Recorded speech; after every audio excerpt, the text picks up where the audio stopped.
रहमान रहीम। Sir जी, concept है जो कल आखिरी बार की थी, भाई ने वही सवाल दोबारा पूछा है, तो मैं चाहता हूँ मैं वो बता दूं। शायद तो ऐसे स्टूडेंट हो जिनको और भी ये बात समझ ना आई हो।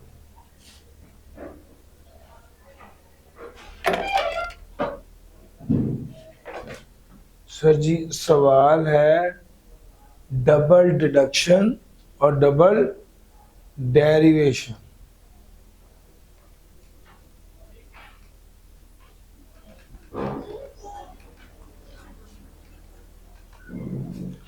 डबल डिडक्शन और डबल डेरिवेशन। यार, एक सिंपल सी बात है कि अगर आपने सेल्स की हैं, अगर आपने सेल्स की हैं तो एंट्री की है डेबिट डेटर क्रेडिट से, यानी जब सेल्स की हैं आपने इनकम बुक कर ली। जब ये बंदा पैसा देता है तो आप इनकम दोबारा बुक कर लेते। तो ये तो एक सेल दो बार इनकम तो नहीं ना बुक करनी चाहिए। ये बात, एक सेल की इनकम दो बार बुक नहीं करनी चाहिए। इसको कहते हैं कि आपने दो बार टैक्स लगा दिया एक ही इनकम पे। यानी एक बार जब बच्चा हमारे पास एनरोलमेंट के लिए आया तो तब हमने इनकम, उसने प्री एनरोलमेंट कराई, तब हमने उसकी इनकम बुक कर ली पूरे पैसों से। और फिर जब बाद में उसने इंस्टॉलमेंट दी तब दोबारा इनकम बुक कर ली। ऐसा नहीं होना चाहिए। यानी एक ही बच्चे से फीस वसूल किया, आप दो बार इनकम बुक कर लेंगे तो ये ठीक नहीं है। सर ये वो कह रहे हैं कि भैया एक इनकम दो बार, या इनकम रिसीवेबल बेसिस पर बुक करो या रिसीट बेसिस पर बुक करो। इसी तरह ही अगर कोई एक्सपेंस है, if any expenditure is allowable as deduction on the basis that it is payable, then the expenditure shall not be allowed as deduction again. अगर कोई एक्सपेंस allowable as deduction है on the basis that it is payable, तो यही expenditure दोबारा allowed as deduction नहीं होगा on the basis that it is paid। Sir ये वाली बात, अगर आपने बिजली का बिल आने पर एक्सपेंस रिकॉर्ड कर लिया है तो जब बिजली का बिल अदा करेंगे तो दोबारा एक्सपेंस रिकॉर्ड करेंगे, तो ये तो एक खर्चा दो बार माइनस हो जाएगा। ऐसा नहीं करना चाहिए। ये बात लिखी हुई है सर, समझ गए? सर जी समझ गए? लो सर आगे चलता हूं सर।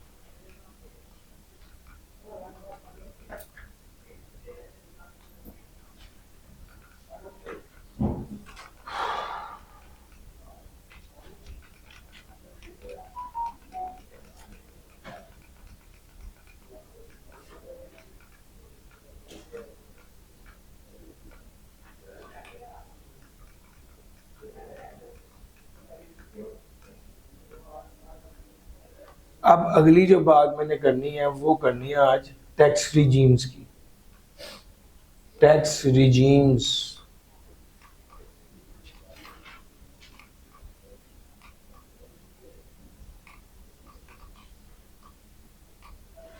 सर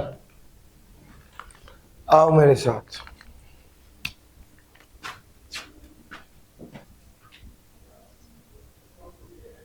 रिजीम का मतलब होता है निजाम। रिजीम का क्या मतलब होता है? निजाम।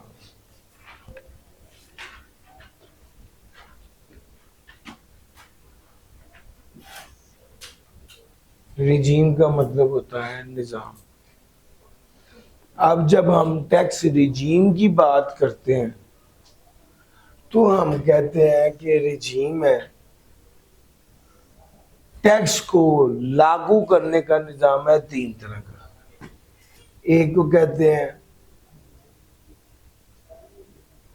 नॉर्मल टैक्स रिजीम, एक को कहते हैं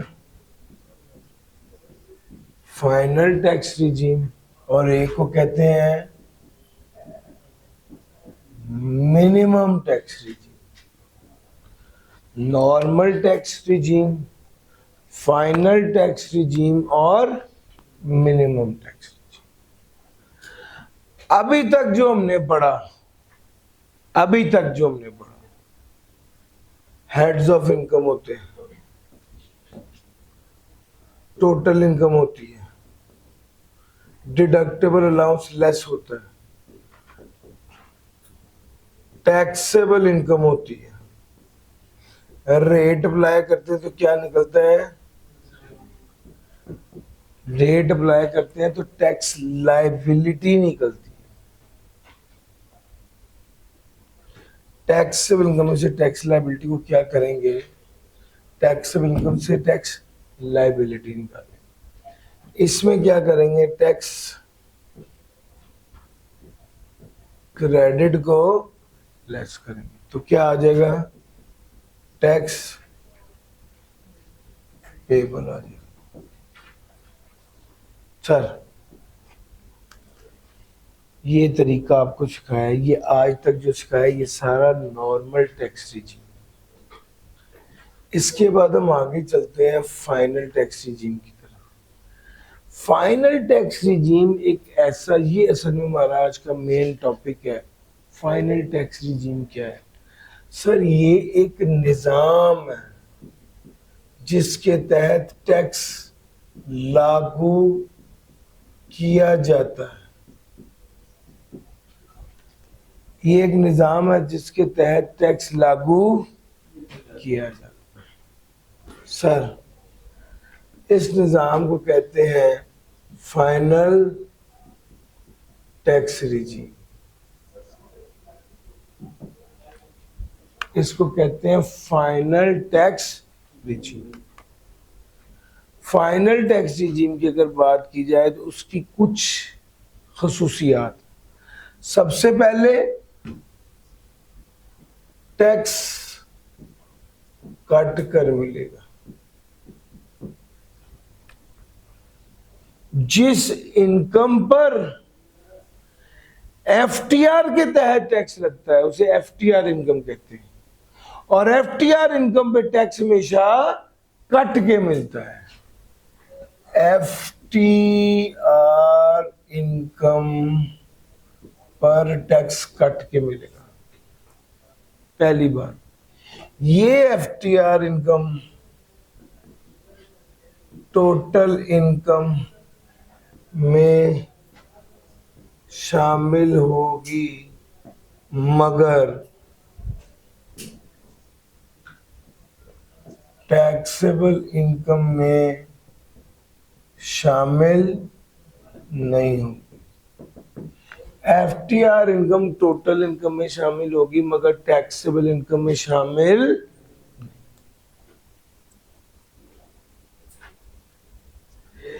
एफटीआर इनकम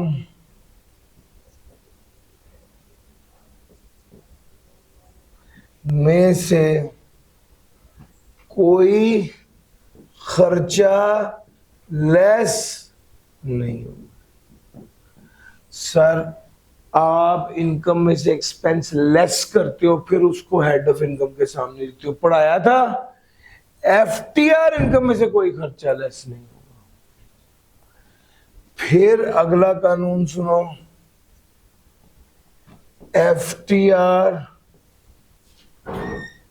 एफटीआर इनकम में से डिडक्टेबल अलाउंस लेस नहीं होगा। एफटीआर यार ज़कात, डब्ल्यूडब्ल्यूएफ, डब्ल्यूपीपीएफ, एजुकेशनल एक्सपेंस पढ़ा था ना। एफटीआर इनकम में से डिडक्टेबल अलाउंस लेस नहीं होगा। लो सर, अगर ये वाली बात भी आपकी समझ में आ गई, एफटीआर इनकम पे टैक्स कट के मिलेगा। एफटीआर इनकम टोटल इनकम में शामिल होगी लेकिन टैक्स इनकम में शामिल नहीं होगी। एफटीआर इनकम में कोई खर्चा लेस नहीं होगा। एफटीआर इनकम में से डिडक्टेबल अलाउंस लेस नहीं होगा। जी सर।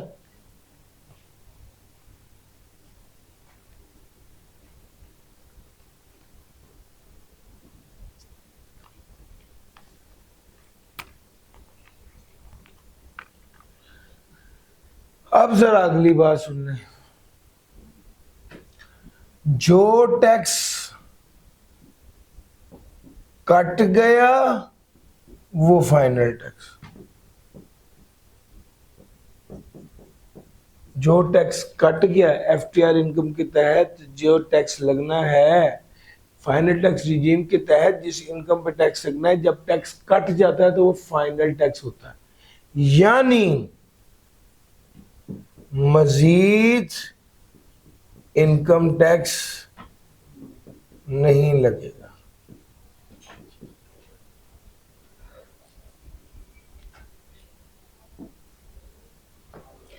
जो टैक्स कट गया वो नॉन एडजस्टेबल होगा, जो टैक्स कट गया वो नॉन एडजस्टेबल होगा। इसका मतलब समझते हो? इसका मतलब ये है कि जो टैक्स कट गया वो नॉन एडजस्टेबल होगा, यानी कोई रिफंड नहीं होगा, यानी कोई रिफंड नहीं होगा। जो टैक्स कट गया वो फाइनल टैक्स होगा, जो टैक्स कट गया वो नॉन एडजस्टेबल होगा, यानी कोई रिफंड नहीं होगा। सर ये मैंने कुछ बातें लिख दी हैं, इसको एक बार पढ़ना है। आपके एफटीआर की मेन बातें यही है। सर जी मेरे साथ आओ। एनटीआर क्या है? जो नेट बेसिस पर टैक्स लगाता है इनकम से खर्चे लेस करने के बाद। ये जो हमने अभी तक पढ़ा है, हेड ऑफ इनकम और टोटल इनकम और डिडक्टेबल अलाउंस लेस करेंगे तो टैक्सेबल इनकम और फिर रेट अप्लाई करेंगे और टैक्स लायबिलिटी और टैक्स क्रेडिट लेस करेंगे टैक्स पेबल। ये क्या है? ये एनटीआर। एफटीआर क्या है? एफटीआर टोटल इनकम का हिस्सा बनेगा, टैक्सेबल इनकम का हिस्सा नहीं बनेगा। एफटीआर के बारे में क्या बात है? Income is not chargeable to tax under the head income from business in computing the taxable income. Sir ji FTR की अगली बात यह है कि ये chargeable to tax under any head of income नहीं है। Income is not chargeable to tax under any head of income. Sir income किसी हेड ऑफ इनकम के तहत चार्जेबल टू टैक्स नहीं है। No deduction is allowed for expenditure incurred in driving.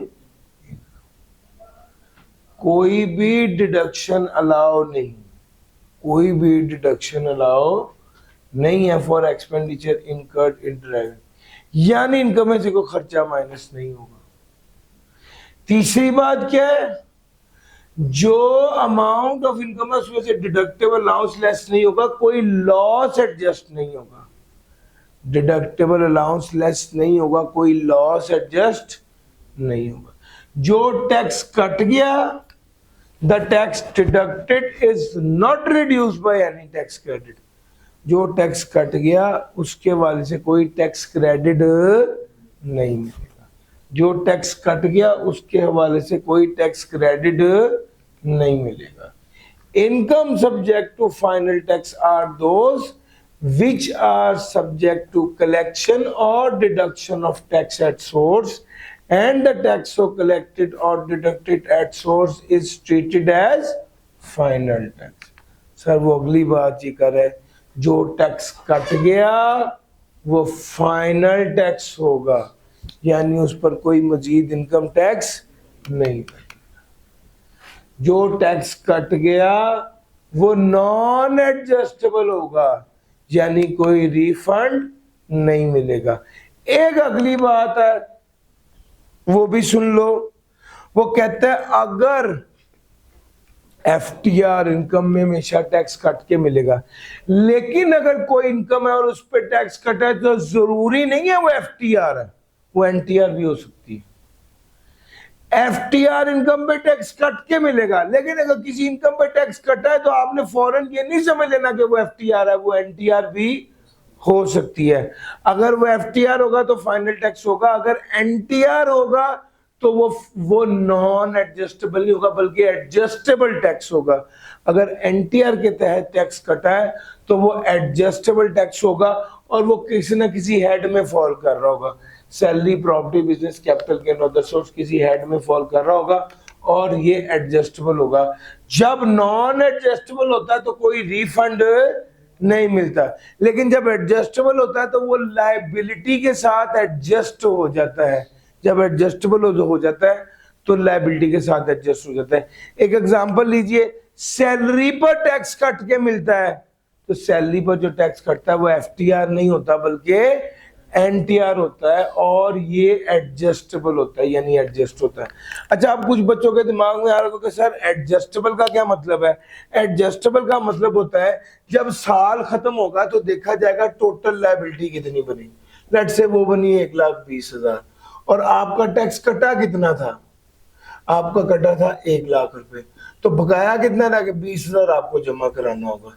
इसको कहते हैं एडजस्टेबल। फाइनल लायबिलिटी के साथ क्या हो जाएगा? ये एडजस्ट हो जाएगा। तो सर समझ रहे हो ये वाली बात।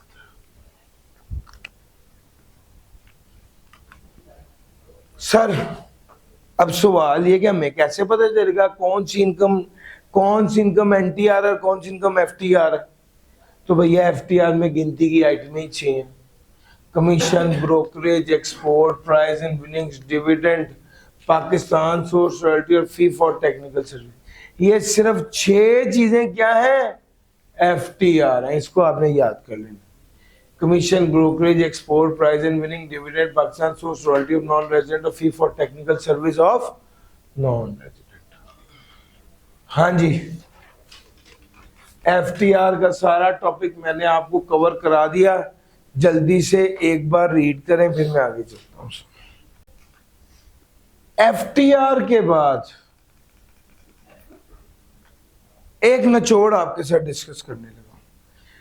एनटीआर में खर्चे इनकम में से माइनस करने की इजाजत होती है, हेड ऑफ इनकम में शामिल होता है, टोटल इनकम में शामिल होता है, डिडक्टेबल अलाउंस लेस होता है, टैक्सेबल इनकम में शामिल होता है, टैक्स लायबिलिटी स्लैब से निकालते हैं और टैक्स क्रेडिट लेस करते हैं। एफटीआर में ये टोटल इनकम में तो शामिल होता है, बाकी जो काम एनटीआर करता है एफटीआर ना कर देता है। एफटीआर में से खर्चा माइनस करने की इजाजत नहीं। एफटीआर हेड ऑफ इनकम में शामिल नहीं होता। एफटीआर डिडक्टेबल अलाउंस में से माइनस नहीं होता। एफटीआर में डिडक्टेबल अलाउंस माइनस नहीं होता। टैक्सेबल इनकम में शामिल नहीं होता FTR. Tax liability slab rate से नहीं निकलती और टैक्स क्रेडिट जो है वो भी लेस नहीं होता। अब अगली बात करनी है और अगली बात है separate block item. Separate block item, separate block item क्या है?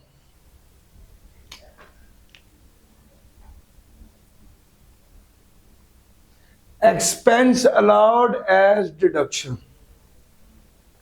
ये separate block item. Separate block item कुछ खसूसियत एनटीआर की और कुछ खसूसियत एफटीआर। यानी इस सेपरेट ब्लॉक आइटम में से खर्चा माइनस होता है। Separate block item head of income में शामिल होती है। Separate block item total income में शामिल होती है। बस अब इसके बाद एफटीआर वाली चीजें, डिडक्टेबल अलाउंस माइनस नहीं होता। Separate block item taxable income में शामिल नहीं होती। सेपरेट ब्लॉक आइटम पे रेट सेपरेट लगता है, स्लैब वाला नहीं लगता। सेपरेट ब्लॉक आइटम में से टैक्स क्रेडिट माइनस नहीं होता। सेपरेट ब्लॉक आइटम के बारे में कहता है ऐसा इनकम है जो कि where specific tax rates are applied and various expense related to earning that income can be deductible। Income में से खर्चे माइनस होते हैं, यस होते हैं। लॉसेस अराइज भी हो सकते हैं और लॉस एडजस्ट भी होता है, कैरिड फॉरवर्ड भी होता है। सर जी गिनती की आइटम है सेपरेट ब्लॉक आइटम। सबसे पहली टर्मिनेशन बेनिफिट, टर्मिनेशन बेनिफिट एक सेपरेट ब्लॉक आइटम है, इस पे सेपरेट रेट लग सकता है। Sir unapproved gratuity separate block item है। Profit on debt, sir ji ये दोनों अंडर द हेड सैलरी आते हैं, profit on debt income from other source आता है। Gain on sale of immovable property, gain on sale of security और deemed income, sir ji ये दोनों चैप्टर नंबर 5 में पढ़ेंगे। प्रॉफिट ऑन डेट ये दोनों चैप्टर नंबर 5 में पढ़ेंगे। Profit on debt income from other source में आता है। Sir gain on sale of immovable property, gain on sale of security और डीम्ड इनकम ये किस में आता है? Under the head capital gain आता है। तो सर जी ये सेपरेट ब्लॉक आइटम की गिनती की आइटम्स हैं, ये आपको पता होनी चाहिए। सर जी जल्दी से सेपरेट ब्लॉक आइटम भी एक बार रीड कर लें, फिर मैं आगे चलूं। अगली जो बात आपके साथ करनी है वो है डिविडेंड। डिविडेंड क्या होता है सर? कंपनी के प्रॉफिट का वो हिस्सा, कंपनी के प्रॉफिट का वो हिस्सा जो शेयर होल्डर्स को तकसीम किया जाता है उसे डिविडेंड कहते हैं। कंपनी के प्रॉफिट का वो हिस्सा जो शेयर होल्डर को तकसीम किया जाता है उसे डिविडेंड कहते हैं।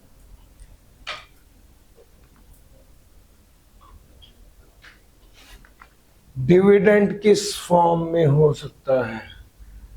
Dividend distribution of asset of company including money, distribution of debenture or deposit certificates, distribution on liquidation of the company, distribution on reduction of capital by the company।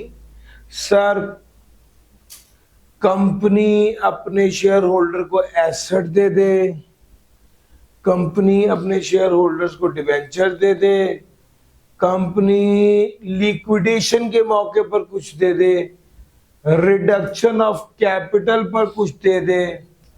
Sir loan या advance given by private company to its share holder, amount expended by a private company on behalf for benefit of shareholder, after tax profit of a branch of foreign company operating in Pakistan. 1 2 3 4 5 6 7 ये 7 चीजें हैं sir, ये 7 चीजें हैं। Debentures of asset, distribution of asset of company including money, distribution of debenture और deposit certificate, distribution on liquidation of company, distribution on reduction of capital by the company, loan और advance given by private company और trust to its share holder, amount expended by a private company on behalf for the benefit of shareholder और after tax profit. Foreign company का after tax profit भी dividend होता है। Sir dividend याद रखिएगा FTR item, इस पे tax cut के मिलता है। तो भैया अगर कंपनी शेयर होल्डर को एसेट दे दे, डिबेंचर दे दे, लिक्विडेशन के मौके पर कुछ दे दे, रिडक्शन ऑफ कैपिटल के मौके पर कुछ दे दे, कंपनी अपने प्राइवेट कंपनी अपने शेयर होल्डर को लोन दे दे तो वो डिविडेंड है, खर्चा कर दे शेयर होल्डर के फायदे के लिए तो वो भी डिविडेंड है। फॉरेन कंपनी पाकिस्तान में ऑपरेट कर रही हो तो उसका आफ्टर टैक्स प्रॉफिट डिविडेंड है। सर जी ये सारी चीजें डिविडेंड हैं। All distributions must be up to the extent of accumulated profit possessed by the company at the date of distribution।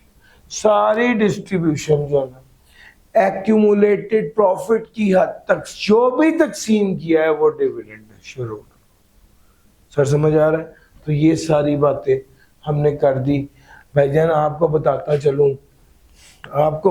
चलूं 100 रुपए का डिविडेंड, 100 रुपए का डिविडेंड होता है ना, तो आपको 15 रुपए का टैक्स काट के 85 रुपीज दिए जाते हैं, क्योंकि डिविडेंड एफटीआर है और टैक्स कट के मिलता है। बताया ना सर जी? अब जरा मेरी बात सुनना।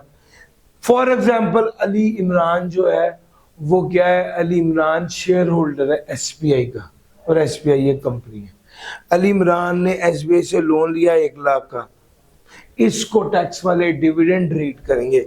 15,000 का टैक्स कटने के बाद 85,000 मुझे मिलेगा। सर समझ आ रही है? 15,000 का टैक्स क्यों? क्योंकि मैंने जो लोन लिया है इसे क्या ट्रीट किया जाएगा? डिविडेंड ट्रीट किया जाएगा। मैंने जो लोन लिया है इसको डिविडेंड ट्रीट किया जाएगा। सर जी डिविडेंड में क्या क्या शामिल है मैंने सारा बता दिया। याद रखना शेयर कैपिटल था 1.5 लाख रुपए का, रिटेन अर्निंग थी 1 लाख रुपए की, आपने डिविडेंड दे दिया 1,10,000 रुपए का। वो कह रहे हैं एक्यूमुलेटेड बैलेंस तक की अमाउंट डिविडेंड होगी, यही कह रहे हैं ना? तो भैया 1,10,000 पूरा डिविडेंड नहीं होगा, ये रिटेन अर्निंग कितना है? 1 लाख। सर इससे ज्यादा डिविडेंड नहीं समझा जाए। समझ आ रही? Up to accumulated balance dividend होगा। एक निमोनिक बनाया डार्क फॉल तक की चीजों को आप याद कर सके, जल्दी से ये पढ़े फिर मैं आगे चलता हूं। डिविडेंड क्या है बता दिया। किन केसेस में पेमेंट की जाए तो उन्हें डिविडेंड नहीं समझा जाएगा? उल्टा शुरू करने लगा। किन केसेस में पेमेंट की जाए तो उन्हें डिविडेंड नहीं समझा जाएगा?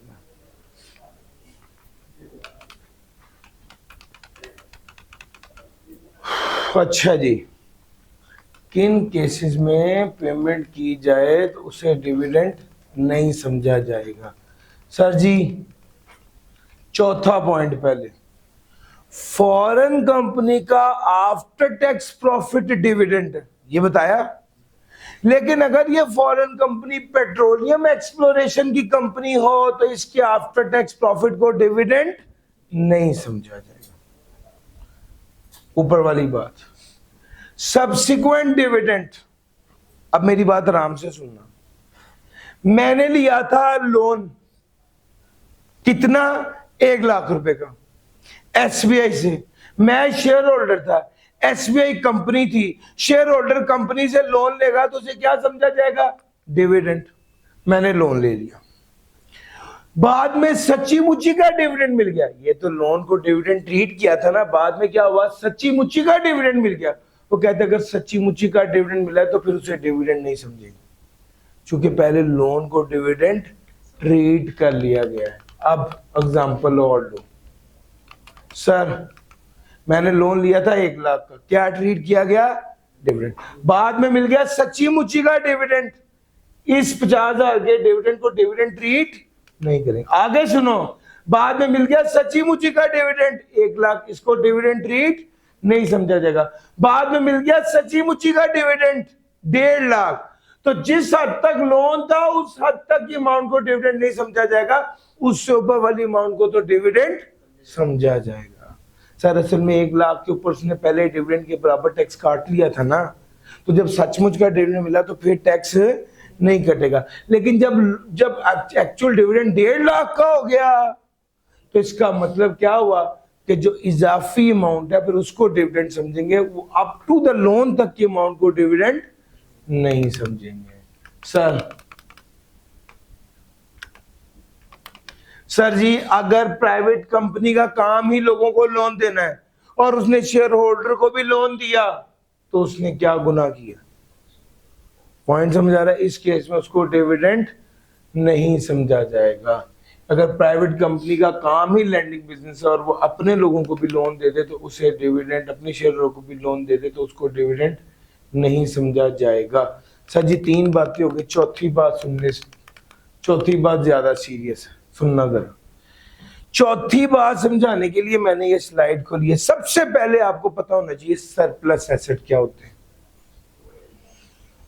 जब कंपनी बंद होती है, क्या होती है? जब कंपनी बंद होती है, जब कंपनी लिक्विडेट हो जाती है, जब कंपनी लिक्विडेट हो जाती है, एसेट 100 की, लायबिलिटी 70 की, एसेट 100 की, लायबिलिटी 70 की। सर कंपनी बंद हो रही थी, बकाया जो एसेट्स रह गए इसे सरप्लस एसेट्स कहते हैं। 100 के एसेट से लायबिलिटी 70 की, इजाफी एसेट जो रह गए इसको क्या कहते हैं? सरप्लस एसेट्स कहते हैं। इन सरप्लस एसेट का हकदार कौन है? Share holder. शाबाश। इनका हकदार ऑर्डिनरी शेयर होल्डर। हकदार कौन नहीं है? प्रेफरेंस शेयर होल्डर इसका हकदार नहीं है, डिबेंचर होल्डर इसका हकदार नहीं है, बॉन्ड होल्डर इसका हकदार नहीं। तो ये बात समझो, लिक्विडेशन के मौके पर जो लोग सरप्लस एसेट्स के हकदार नहीं है, अगर ये वाली लाइन लिखी जाए तो आपके ज़हन में फौरन क्या आना चाहिए? डिबेंचर होल्डर या प्रेफरेंस शेयर होल्डर। सर समझ आ रही है? चले जी, ये वाली बेस बन गई। अब मैं पढ़ाता हूं आपको। सर उसने कहा है डिस्ट्रीब्यूशन ऑन लिक्विडेशन। अगर आपने डिस्ट्रीब्यूट किया, कब? लिक्विडेशन ऑफ द कंपनी, या reduction of capital by the company, या redemption of debentures. Liquidation of company, reduction of capital by the company, redemption of debenture. अगर इन तीन चीजों के केस में, लिक्विडेशन, रिडक्शन ऑफ कैपिटल या रिडेम्पशन ऑफ डिबेंचर, अगर इन तीन चीजों के केस में, अगर इन तीन चीजों के हवाले से लिक्विडेशन थी, रिडक्शन ऑफ कैपिटल था या रिडेम्पशन ऑफ डिबेंचर था, अगर इन तीन चीजों के हवाले से क्या किया गया है? आपको डिस्ट्रीब्यूशन किया गया, आपको पैसे दिए गए, आपने पैसे तकसीम किए। किन लोगों को? जो सरप्लस एसेट के हकदार नहीं है। जो सरप्लस एसेट के हकदार नहीं है तो उसे डिविडेंड नहीं समझा जाएगा। यानी मैं आसान अल्फाज में इस जुमले को सीधा करने लगा। ये जुमला टेढ़ा लिखा हुआ है। Sir ji, liquidation of the company या रिडक्शन ऑफ कैपिटल या रिडेम्पशन ऑफ डिबेंचर के मौके पर प्रेफरेंस शेयर होल्डर को या बॉन्ड या डिबेंचर होल्डर को डिस्ट्रीब्यूट करना डिविडेंड नहीं है। आसान अल्फाज में डिविडेंड सिर्फ तब है जब ऑर्डिनरी शेयर होल्डर को पैसे दिए जाएंगे एक्यूमुलेटेड प्रॉफिट्स में से। समझ गए? ये असल निचोड़ है सारी डिस्कशन का। जल्दी से ये पढ़े फिर मैं आगे चलता हूं। की स्टोरी समझा देता हूं। उसने कहा फॉरेन कंपनीज का प्रॉफिट आफ्टर टैक्स डिविडेंड है, तो पेट्रोलियम वाली कंपनी कहने लगे कि हम जाने लगे। इतने में इन्होंने कहा नहीं, ये profit after tax foreign company के लिए डिविडेंड है लेकिन पेट्रोलियम वालों के लिए नहीं। इसको ऐसे समझ। पेट्रोलियम असल में बात, ये भाई ने बात पूछी है तो मैं बता देता हूं। प्रॉफिट आफ्टर टैक्स क्या है? सेल थी 100 रुपए की, कॉस्ट ऑफ गुड सोल्ड थी 40 रुपए की, ग्रॉस प्रॉफिट था 60 रुपए का, अदर एक्सपेंसेस थे 30 रुपए के, पीछे कितना रह गया? 30 रुपए। इस पर टैक्स था लेट से 3 रुपए, पीछे रह गया 27 रुपए। फॉरेन कंपनी अगर थी तो इस 27 रुपए को क्या, असल में तो ये प्रॉफिट आफ्टर टैक्स रिमिट हो जाता है, अपने मुल्क में वापस भेज देते हैं, तो इसको क्या समझा जाता है? डिविडेंड समझा जाता है। अच्छा, वो कहते हैं फॉरेन कंपनी होगी तो प्रॉफिट आफ्टर टैक्स को डिविडेंड समझा जाएगा। आमतौर पे लोकल कंपनी में क्या होता है? ये 27 का प्रॉफिट आफ्टर टैक्स है ना, उसमें से 10 रुपए उन्होंने शेयर होल्डर को दिए हैं तो 10 रुपए को डिविडेंड समझा जाएगा। यार मेरा पॉइंट समझ आ रहा है? लेकिन फॉरेन कंपनी केस में प्रॉफिट आफ्टर टैक्स पूरे को डिविडेंड समझा जाएगा। ये कानून है। फॉरेन कंपनी पर यह कानून बनाया, लेकिन ऑयल एक्सट्रैक्शन वालों ने क्या कह दिया? पेट्रोलियम वालों ने हम नहीं खेलते, तो इन्होंने कहा आपको मुस्तस्ना हासिल है, आपको पेमेंट करेंगे तो ये डिविडेंड नहीं होगी, आपको एक्सेप्शंस में डाल दिया। सर समझ आ गया? ये असल स्टोरी है, भाई ने पूछी मैंने बता दी। डिविडेंड एफटीआर आइटम है। डिविडेंड जब कंपनी पे करती है तो टैक्स काट के पे करती है। डिविडेंड में से कोई खर्चा माइनस नहीं होता। डिविडेंड पर जो टैक्स कटता है वो फाइनल टैक्स होता है। नॉन एडजस्टेबल टैक्स होता है। अलबत्ता एक बात बड़ी कीमती है, अगर मैंने लोन लिया था और उसे डिविडेंड ट्रीट किया गया और बाद में मैंने लोन रीपे कर दिया तो मुझे डिविडेंड मुझे टैक्स वापस मिल जाएगा। क्या मतलब? क्या मतलब? सर जी मैंने लोन लिया एसबीआई से 1 लाख रुपए का, मैं एसबीआई का एम्प्लॉय था और एसबीआई प्राइवेट कंपनी थी। 15,000 का क्या हो गया? लोन को ट्रीट किया गया डिविडेंड, पीछे कितना रह गया? 85,000।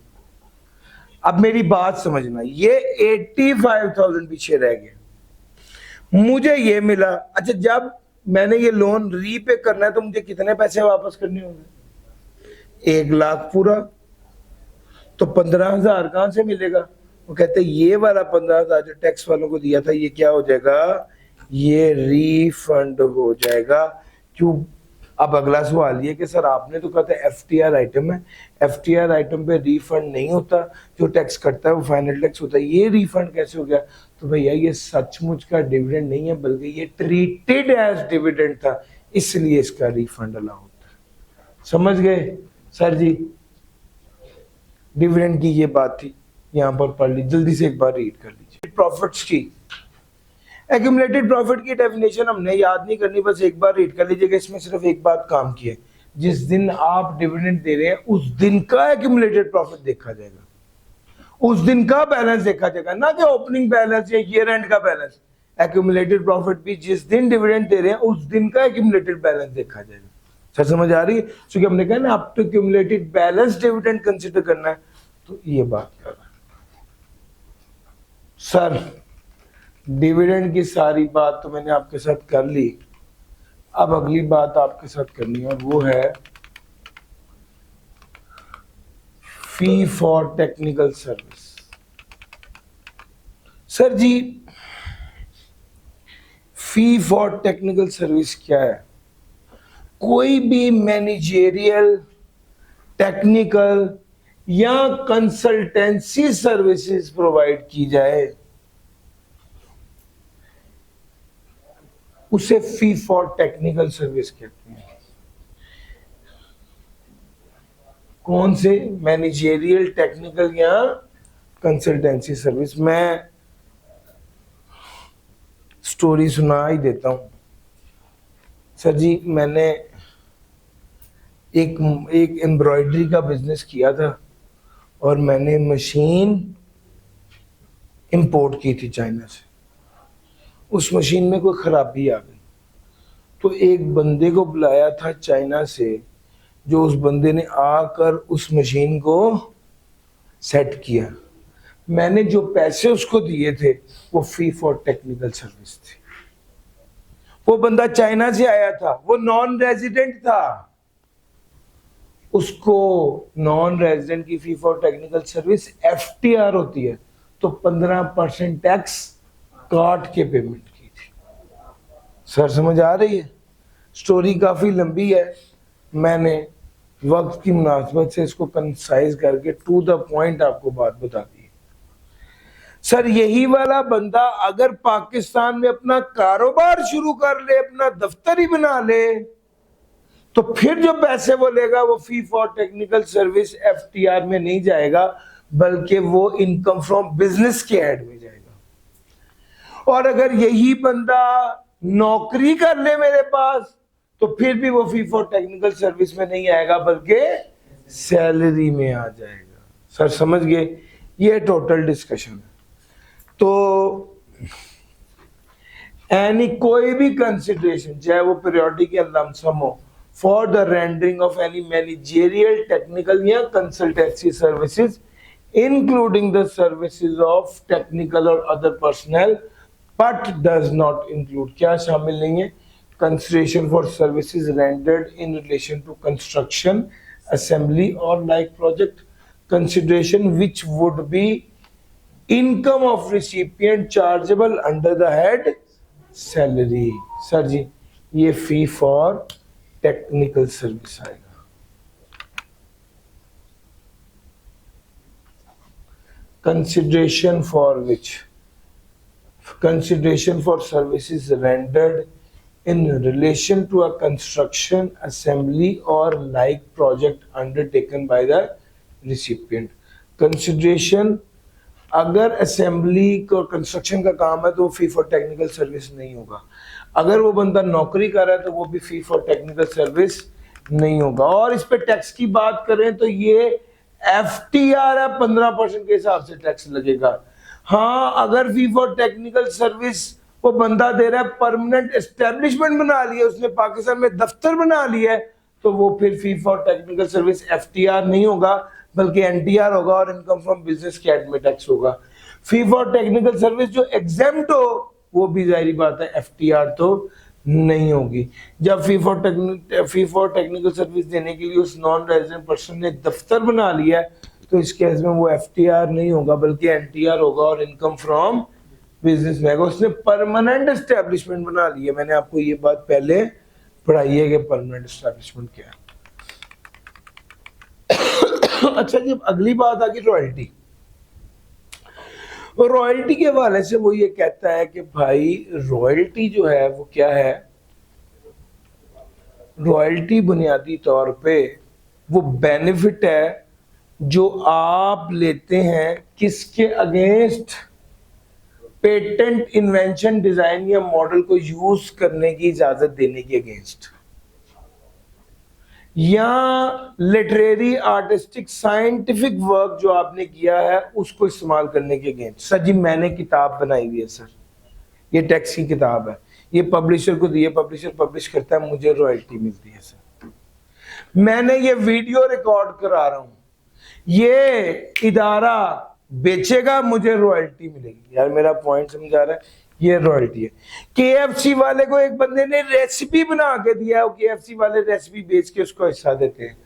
पहल वालों को किसी इंजीनियर ने लाइट का डिजाइन बना के दिया है, रोशनी की एक वो तरीका बताया कि किस तरह रोशनी ज्यादा हो सकती है, उसके बदले में जो पैसे ले रहा है वो क्या है, वो रॉयल्टी है। रॉयल्टी लिटरेरी, आर्टिस्टिक, इब्रारुल हक ने गाना गा दिया है, उसके आज भी किसी ड्रामे में गाना चल जाए उसको पैसे मिलते हैं, वो क्या है, रॉयल्टी है।